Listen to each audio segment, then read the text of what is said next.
எல்லாரும் வந்து ஆட்டோகிராஃபில் வந்து ஒன்றா ஒர்க் பண்ணியிருக்கோம். படம் சாங்ஸ் பார்க்கும்போது ரொம்ப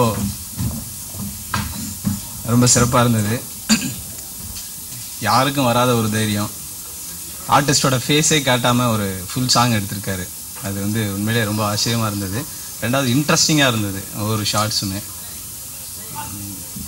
அப்புறம் அதில் நடித்த ஹீரோ ரொம்ப ரொம்ப அழகாக இருக்கார். ஆமாம், நிஜமாவே அந்த நாங்களாம் வந்து கம்பேரிசனுக்கு அந்த பக்கம். அப்புறம் அந்த ஹீரோயினும் ரொம்ப நல்லா பண்ணியிருக்காங்க. இல்லை அது வேணும் இல்லை சார், ஏன்னா எப்போவுமே டைரக்டர் வந்து ரொம்ப கவனமாக இருப்பார். நான் அசிஸ்டண்ட்டாக ஒர்க் பண்ணும்போதும் சரி இப்போவும் சரி எந்த பொண்ணுக்கிட்டையும் நான் பேசிடக்கூடாதுன்றதுல ரொம்ப கவனமாக இருப்பார். எனக்கு வாய்ப்பு கொடுத்தா என்னோட டைரக்டர், அப்புறம் படத்தோட ப்ரொடியூசர், படத்தில் ஒர்க் பண்ண எல்லாருக்குமே என்னோட நன்றி. அடுத்ததா இந்த படத்தில் எனக்கு நடிக்கிறதுக்கு சம்மதம் சொன்ன என்னோட அம்மாவுக்கு நன்றி. இந்த படம் என்னோட படம். எல்லாருமே வந்திருக்கீங்க, எல்லாருமே வாழ்த்தணும். எல்லாரோட ஆசீர்வாதங்களும் வாழ்த்துக்களும் தேவை. வாழ்த்துவீங்க நம்புறேன். வணக்கம். மேடையில் அமர்ந்திருக்கும் பெரியவர்களுக்கும் வந்திருக்கும் பத்திரிகை மற்றும் தொலைக்காட்சி ஊடக நண்பர்களுக்கும் முதலில் என்னுடைய வணக்கம்.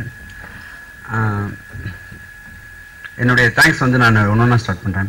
ஆக்சுவலி இந்த படம் வந்து புதுமுகங்களை வச்சு நிறைய புதிய முயற்சிகள் பண்ணி நிறைய விஷயங்கள் புதுசாக பண்ணியிருக்கிறோம்.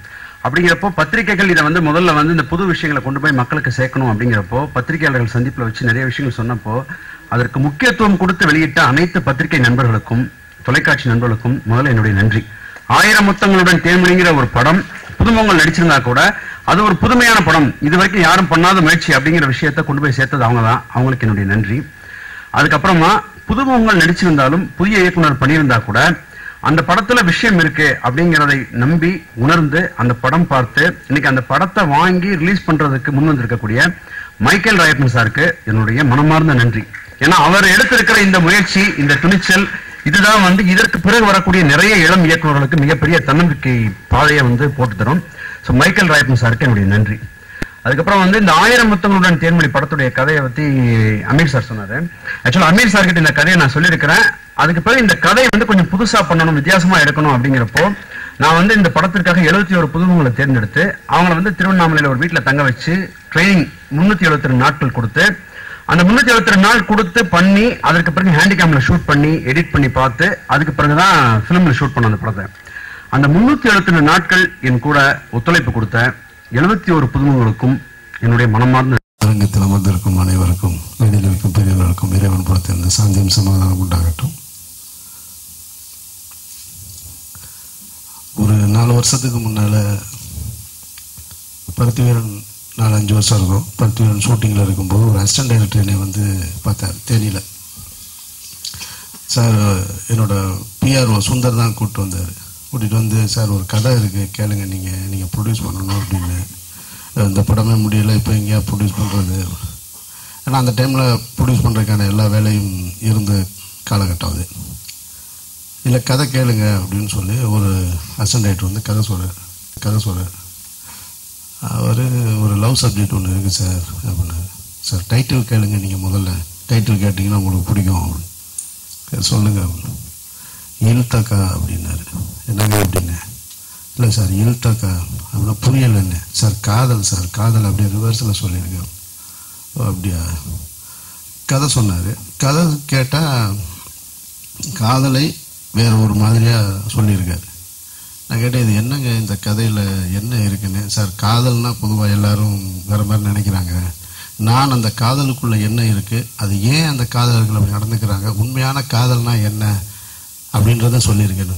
நான் சொன்னேன், எனக்கு தெரிஞ்ச காதல்னால் என்னன்னு கேட்டீங்கன்னாக்கா கண்ணுக்கு அழகாக சுமாராக ஒரு பொண்ணு இருந்தால் பிடிச்சிருந்தா காதல், அவ்வளோதான்.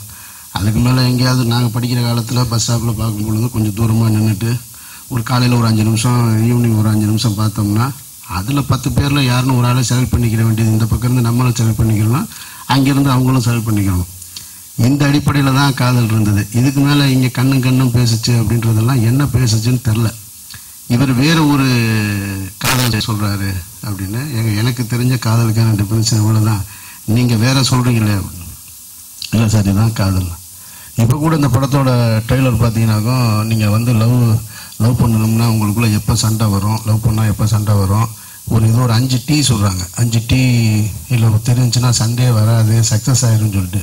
இதெல்லாம் நாங்கள் படிக்கிற காலத்தில் இந்த படம் வந்திருந்தால் அந்த 5 டீ என்னன்னு தெரிஞ்சிருந்தால் அப்போயே சக்ஸஸ் ஆகாதான் இருக்கும். ஏன்னா கடைசி வரைக்கும் எங்கேயுமே சக்ஸஸ் ஆகாத காதலுடைய வாழ்க்கையை நாங்கள் கடந்து வந்தாச்சு.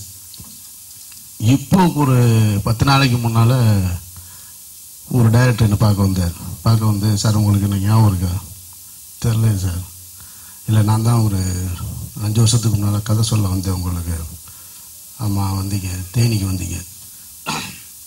அதான் சார் இப்போ 1000 முத்தங்களுடன் தேன்மொழி அப்படின்னு ஒரு படம் பண்ணியிருக்கேன்னு அந்த எழுத்தகான்ற படத்தோட டைரக்டர் தான் இப்போ 1000 முத்தங்களுடன் தேன்மொழின்னு இந்த படத்தை எடுத்திருக்கேன். பொதுவாக எல்லாருமே முதல் படம் பண்ணும் பொழுது அது ஒரு ரொம்ப கஷ்டத்தோட படம் பண்ணுவாங்க அப்படின்றது தெரிஞ்ச விஷயம். ஆனால் இதில் ஒரு முயற்சி எடுத்திருக்கு. கிட்டத்தட்ட 375 நாள் ஒரு வருஷத்தையும் தாண்டி ஒரு 71 புதுமுகங்களை வச்சு அது வந்து ஒர்க் ஷாப் மாதிரி நடத்தி, அதுதான் எனக்கு இதில் ஃபஸ்ட்டு இம்ப்ரெஸ் ஆன விஷயம். என்னன்னு கேட்டிங்கன்னா, இது ஏன் நம்ம செய்ய முடியலை? இன்றைக்கி ஒரு எஸ்டாப்ளிஷ் ஆன டைரக்டராக இருக்க நம்மளே ஒரு ஷெடியூலை போட்டுட்டு ஸ்பாட்டுக்கு போயிட்டு அங்கே ஆர்டிஸ்ட்டை உட்காந்து டியூன் பண்ணிகிட்டு இருக்கோம். ஆனால் ஒரு முதல் படம் பண்ணுறவர் இவ்வளோ அழகாக பக்காவாக பிளான் பண்ண முடியுது. ஏன் இந்த பிளானிங் நமக்கு வரலை அப்படின்னு நான் அந்த ஆர்வத்தில் தான் சரி இந்த படத்தில் என்ன இருக்குன்னு நம்ம முதல்ல பார்க்க வருவோம். அந்த ஒர்க் ஷாப் வந்து ஒர்க் அவுட் ஆகிருக்கா? ஏன்னா எல்லாரும் சொல்கிறாங்க நான் ஒர்க் ஷாப் பண்ணேன்னு சொல்லிட்டு, அது ஒர்க் அவுட் ஆகிருக்காங்கன்னா உண்மையிலே ஒர்க் அவுட் ஆகிருக்கு. ஒர்க் அவுட் ஆகிருக்குன்றதுக்கு என்ன வேணும்னா, அதுதான் அந்த ஆர்டிஸ்ட் 2 பேர், ஹீரோயின் 2 பேருக்குமே முதல் படம்னு தெரியாத அளவுக்கு படம் உள்ள என்ன சொல்ல போகுன்னு தெரியல. ஆனால் அதையும் தாண்டி அந்த 2 பேரோட எனர்ஜி லெவல் இருக்கு பாருங்களேன், எங்கேயுமே குறையல. ஒரு ஷாட்ல கூட குறையவே இல்லை. அது அந்த வேனுக்குள்ள டான்ஸ் ஆடும்போதாக இருக்கட்டும், அந்த ரூமுக்குள்ள பாட்டு பாடும்போதாக இருக்கட்டும், சீன்லையா இருக்கட்டும், எல்லாமே வந்து எனர்ஜி லெவல் குறையல. இது வந்து தமிழ் சினிமாவுக்கு சண்முகராஜ் வந்து ஒரு மிக முக்கியமான விஷயத்தை எடுத்து சொல்லியிருக்காரு. அதை நாங்கள்லாம் ஃபாலோ பண்ணுவோம். அப்புறம் அந்த பொண்ணு வந்து ஒரு தமிழ் பொண்ணுன்னு நினைக்கிறேன். தமிழ்நாட்டில் தமிழ் ஹீரோயின் கிடைக்கிறதே கஷ்டம். இந்த பொண்ணு தமிழ் பேசுகிற ஒரு பொண்ணு கிடைச்சிருக்கு. அதுவும் ரொம்ப அழகாகவும் நடிச்சிருக்கு. 2 பேருமே மிக சிறப்பாக வரணும்னு வாழ்த்துறேன் நான். இன்னொரு இசையமைப்பாளர், அவரும் வளர்ந்து வந்து கொண்டிருக்கக்கூடிய ஒரு இசையமைப்பாளர். ரொம்ப நல்லா இருக்குது, பாட்டெல்லாம் ரொம்ப நல்லா இருக்கு. இந்த படம் உங்களை போல நானும் ஒரு ரசிகனாக இதுக்குள்ள என்ன இருக்கு, ஏதோ நான் சொல்றேன்னு சொல்லியிருக்காரு. நேற்று கூட சொன்னார் என்கிட்ட, சார் நீங்க பாருங்க, உங்களுக்கு கண்டிப்பா நீங்க ஏன் வந்து அது என்ன லவர்ஸ்குள்ள ஒரு பிரச்சனை காரணம் என்னன்னு படம் பார்த்தா தெரியும்னு. முதல்ல நான் படம் பார்த்து தெரிஞ்சுக்கிறேன் எங்கே மிஸ் பண்ணேன்னு சொல்லிட்டு படம் பார்த்து தெரிஞ்சுக்கிட்டு இனிமேல் அந்த 5 டீ எங்கேயாவது ட்ரை பண்ணி பார்க்கலான்னு பார்க்குறேன். ஆமாம், அதுக்கும் ராம்கி வந்து சேரன் இளைஞர்னு சொன்னாரு. எனக்கு பின்னாலே ராம்கி இளைஞராக இருக்காரு. இதுக்கப்புறம் தான் கேட்கிறார், உனக்கு என்ன பிரச்சனைன்னு தெரியல. வாழ்த்துக்கள். இந்த படம் வெற்றி பெறணும். இந்த மாதிரியான ஒரு முயற்சி எடுத்திருக்கும் போது ஒரு ப்ரொடியூசர் வாங்கி அந்த படத்தை ரிலீஸ் பண்ணும் பொழுது அது உண்மையான வெற்றியாக இருந்தால் அடுத்து வரக்கூடிய எல்லா தயாரிப்பாளர்களுக்கும் இருக்கட்டும், புது முயற்சிகளுக்காக இருக்கட்டும், எல்லாத்துக்குமே நல்ல வரவேற்பு கிடைக்கும். அந்த வரவேற்பை வந்து பத்திரிகையாளருக்கு நீங்கள் கொடுக்கணும், ஆண்டுகளும் கொடுக்கணும்னு சொல்லி வேண்டுகிறேன். நன்றி. அன்புள்ளம் கொண்ட அனைவருக்கும் காலை வணக்கம். முதல்ல எல்லாரும் வந்து இந்த விழாவை இவ்வளவு அழகாக சிறப்பித்து, இந்த ஆடியோ வெளியீட்டு விழாவை சிறப்பித்து கொடுத்த அனைவருக்கும் என்னுடைய மனமார்ந்த வணக்கங்களும் நன்றிகளும். இது எனக்கு எங்கள் குடும்பத்து எனக்கான வீட்டில் ஒரு விழா தான் இது. என்னோட சகோதரர், என்னோட ஒர்க் பண்ணவர், ஆட்டோகிராஃப் படத்துலையும், தவமாயுதம் அந்த படத்துலையும், அதுக்கு முன்னாடி உள்ள படத்துலையும் என்னோட வேலை பற்றிய சண்முகராஜுக்கான முதல் குழந்தை. அவர் முதல் பிரசவம். அந்த முதல் பிரசவத்துக்கு முன்னாடி இந்த திரைப்படத்தில் ஆடியோ அவங்க முன்னாடி போட்டு காமிச்சிருக்கார் விஷுவலோட. நீங்கள் பார்த்துருக்கீங்க. உங்களுக்கு அது என்ன இம்பேக்ட் ஏற்படுத்துச்சோ அதை அப்படியே வெளியில் பதிவு பண்ணி அந்த முதல் இயக்குனரை வெற்றினையை வேலது கவல்லா அந்த படத்தை வந்து மக்கள்கிட்ட கொண்டு போய் சேர்க்க வேண்டியது உங்களுடைய பொறுப்பு. நான் ஏன் இந்த படத்திற்கு இவ்வளவு முயற்சி அப்படின்றப்போ, தட்டி கொடுத்தல். நமக்கான பிடிச்சவங்களோ நமக்கு பிடிக்காதவங்களோ யாருக்கிட்ட திறமை இருக்கோ அவங்கள தட்டி கொடுக்கணும். மேலே போகிறதுக்கு நம்மளால் முடிஞ்ச வரைக்கும் தாங்கணும் அப்படின்றது என்னோட எண்ணம் எப்போவுமே. இந்த படத்தை பொறுத்தளவு என்னோட உதவியாளன்றதுக்காக கொஞ்சம் கூடுதல் அக்கறை இருந்தது. அதை எல்லா உதவியாளருக்குமே இதை செய்யணும்னு ஆசை. இது வரைக்கும் எனக்கு யாரும் அந்த சந்தர்ப்பத்தை கொடுக்கல. இவர் தான் முதல் அந்த சந்தர்ப்பத்தை எனக்கு கொடுத்தாரு. அதனால நான் அதை வந்து கொஞ்சம் முடிஞ்ச வரைக்கும் மேலே கொண்டு போய் எல்லார்ட்டையும் காமிச்சு, ஏன்னா அவர் முற்றிலும் புதுமுகங்களை வச்சு எடுத்துட்டாரு. புதுமுகங்களை வச்சு எடுக்கிறதும் புதுமுகங்களை வச்சு எடுத்த படம் இன்னைக்கு வெளியிடுறதும் எவ்வளவு பெரிய கஷ்டம் அப்படின்னு உங்களுக்கு எல்லாருக்குமே நல்லா தெரியும். நீங்களே வந்து நிறைய நல்ல படங்கள் வந்து ஓடலைன்னு வருத்தப்பட்டிருக்கீங்க. அந்த படம் ரொம்ப நல்லா இருந்த சரியானோ போகலைன்னு வருத்தப்பட்டிருக்கீங்க. அது காரணம் வந்து சரியா அதை கொண்டு போய் சேர்க்காம இருக்கிறது தான் அதோட காரணம் அப்படின்னு நினைக்கிறப்போ, இந்த படத்தை நான் பார்த்தப்ப எனக்கு ஃபீல் பண்ணேன். இவரோட உழைப்பையும் தாண்டி இவர் சொல்லியிருக்கிற விதம், அப்புறம் இவர் மட்டும் இல்லாம இதுக்குள்ள ஒர்க் பண்ணியிருக்க அத்தனை பேருமே வந்து ஹீரோ ஹீரோயின் வெளியில தெரிகிறாங்க. இவங்க தெரியாம நிறைய பேர் உள்ள ஒர்க் பண்ணியிருக்காங்க. அந்த கேமராமேனா இருக்கட்டும், மியூசிக் டைரக்டரா இருக்கட்டும், ஆர்ட் டைரக்டரா இருக்கட்டும், ப்ரொடியூசர். ஆக்சுவலி பாத்தீங்கன்னா இந்த படத்தை தயாரிச்சது இன்னொரு தயாரிப்பாளர், அதுக்கப்புறம் இப்ப மைக்கேல் ராயப்பன் சார் வாங்கி அதை பண்றாரு. அந்த தயாரிப்பாளர் முதல்ல இந்த ஒரு புது இயக்குனரை ஒரு புதுமுகங்களை வச்சு எடுக்கிறவரை நம்பி அவ்வளவு பணத்தை கொடுத்து இந்த படத்தை எடுக்க சொல்லியிருக்கன்றப்போ, இவங்க எல்லாருமே நாளைக்கு ஏதோ ஒரு காரணங்களால கண்டுக்கப்படாமலோ இல்ல தோத்து விட்டாலோ அப்புறம் நாளைக்கு புது முயற்சின்னு இன்னொரு எடுக்கிறதுக்கு வாய்ப்பே கிடைக்காது.